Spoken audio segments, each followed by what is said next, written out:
Hi, we're back with the COVID Sense series. This is a series of videos that tackles the data behind a lot of what we see and hear about COVID. In this September update, we'll update you on a number of aspects of COVID, including testing, natural immunity, and vaccine safety and efficacy. So let's turn our attention to adverse events. Now, we noticed when we were looking at the outcomes of the latest phase 3 reports for the Pfizer trial. Let's turn our attention to adverse events. Um, we looked at the adverse events that were associated with the phase 3 trials and noted that both overall adverse events and severe adverse events were much higher in the vaccine arm than they were in the placebo arm, even given that the fact that the placebo arm were the people who actually got COVID. Now let's think about, uh, so that's the best source of data, which is the phase 3 trials. However, because we began using these vaccines in people outside of a clinical trial and in many groups with very little insufficient testing, there's a VAERS database, which is a vaccine adverse events reporting system that is designed to capture adverse events that are experienced by people outside of clinical trials that they believe are suspected or associated with the vaccine. And so there's somebody called Dr. Jessica Rose, and she's done an extensive analysis of the VAERS database, and she published her findings in a paper in May 2021. And we're looking at some of the figures from that paper. So in the left-hand plot over on this side, what you can see is a plot that looks at the absolute number of VAERS IDs on this side and the months here. And her report was in May. And so she was looking at the changes in reports for certain categories over the 3 months of the vaccine rollout at that time. And what she noticed was that there was an increase in basically hospitalization, which is the blue-green thing here, ER visits, and death, which was here, as well as cardiovascular AEs, neurological AEs, and most importantly, immunological AEs up here. So in terms of overall events, we're noticing that there's a huge spike in immunological AEs with the introduction of the vaccine here. When we zip over onto this one here, what we're looking at is AEs per million in fully vaccinated people. And you can see here that when you do a time, so this is absolute numbers, and here this is adjusted per population, that you see that the immunological AEs are quite high, followed by the cardiovascular, and then the neurological AEs down here, and that you also have quite high AEs or ER visits and hospitalizations right here. So overall, what we're seeing is with the introduction of the vaccines, very shortly after that, you've got these increases that have occurred. Basically, Jessica Rose basically updated her report on adverse events at the FDA Food and Drug Administration open public hearing for booster shots that occurred recently. And she's got an updated report for the cardiovascular, immunological, and neurological AEs. And now that a larger proportion of the population has received their vaccines, and we have data up until September, you can see that these curves have just kept on increasing. Immunological AEs up here, but now you have neurological AEs and cardiovascular AEs equally high. And again, these are adverse events per million of the population. So what else do we want to know?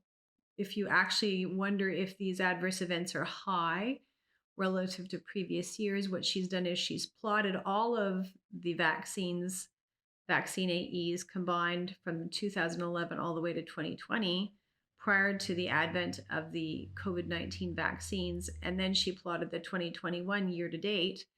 And so you have a dramatic increase, whereas here was close to 50,000 adverse events. Here you have 521,000 adverse events. Again, here we have the absolute numbers. On this side, these are the AEs on this side. And then here, if you just look at deaths, again, we have a very low, steady rate of deaths for vaccines overall. And then when you just look at the COVID-19 vaccines, it skyrockets up to 7,662. And again, one of the things that she mentioned in her presentation is that this actually does not reflect the actual number of adverse events and death, because many of them, due to the nature of this passive reporting system, will not be captured. And some believe that you can multiply this by 10, or you might even multiply it by 100 based on some accounts.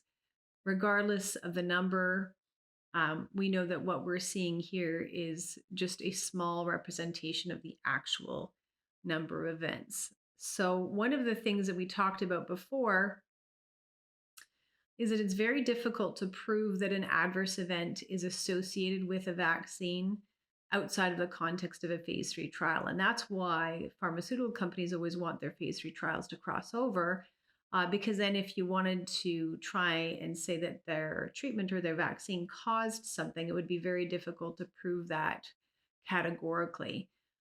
So after being able to show something in a phase 3 clinical trial because of the randomized nature, the next best thing is to do a time associated report. So, what we're looking at on this right hand panel here is the time it takes for the adverse event to occur after the injection. So, here, a number of days following injection on the bottom. And up here, we have the percentage of the reports of the cardiovascular adverse events. And so, what we can see here is there's a very strong temporal association. It's within days of receiving the vaccine, and then it kind of hovers down along here. Not to say that there aren't some adverse events that occur, even 50 days out, but the majority of them occur within the first few days, which would suggest that it wasn't just due to chance, that it's likely due to the vaccine.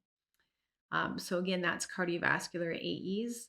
When you look at the cardiovascular AEs, if we looked at that plot at the very beginning of our series, we noticed that the people with severe disease were really the elderly people who were in long-term care facilities.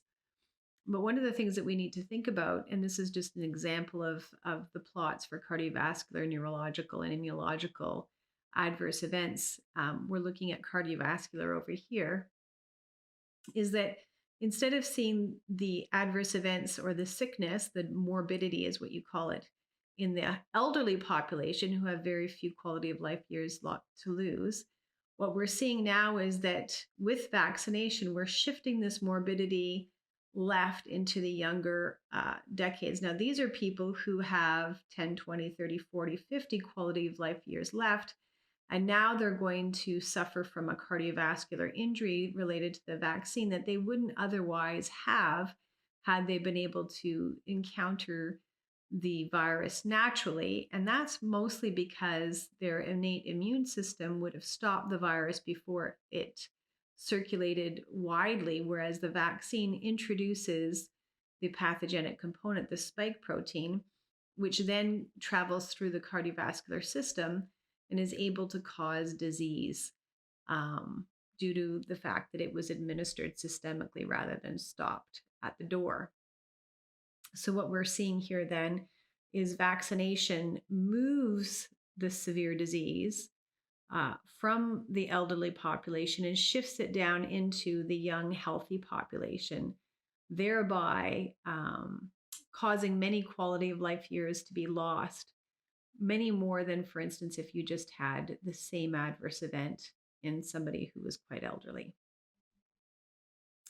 Now, speaking about the risks of myocarditis for young people relative to the risk of severe disease, this one study by Tracy Beth Hogg basically looked at vaccination-associated myocarditis in children aged 12 to 17.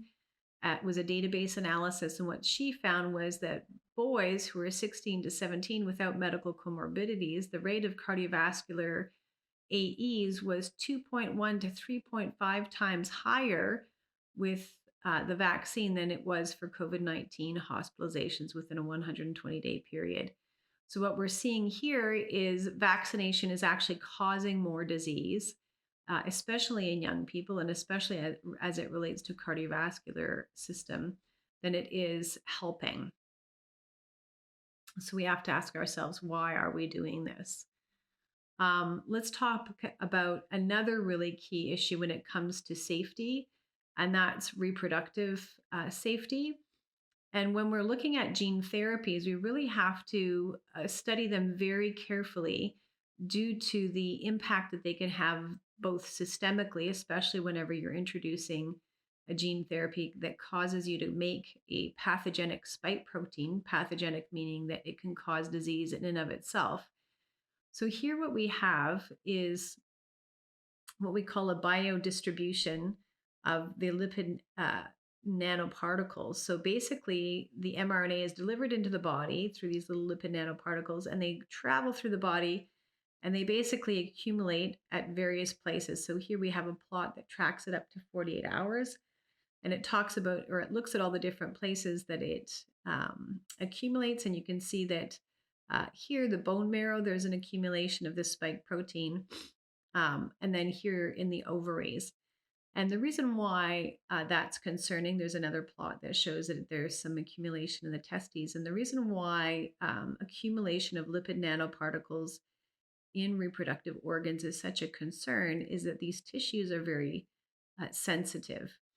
And the lipid nanoparticles will enter into the cells, uh, interact with the cellular machinery to produce spike protein. These little spike proteins will point out of the cells. So we've got little ovary cells now with spike proteins pointing them out. And then your immune system will see the spike protein and attack the spike protein, thereby attacking your cells. And of course, every person has a finite number of um, eggs. And if your immune system were to begin to attack these eggs, that would definitely lead to fertility. The spike protein also turns on inflammation.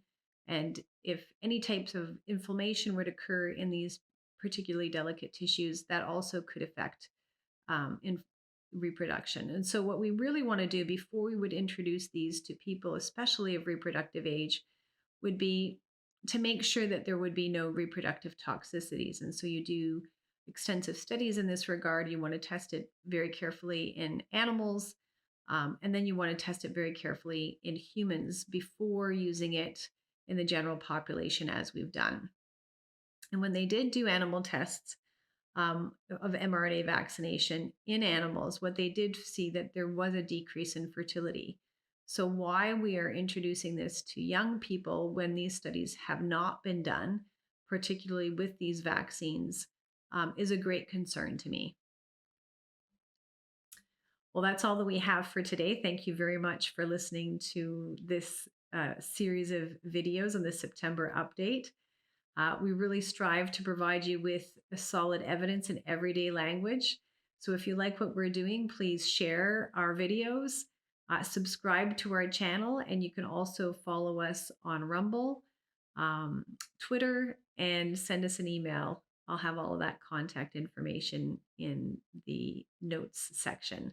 So thanks very much and have a great evening.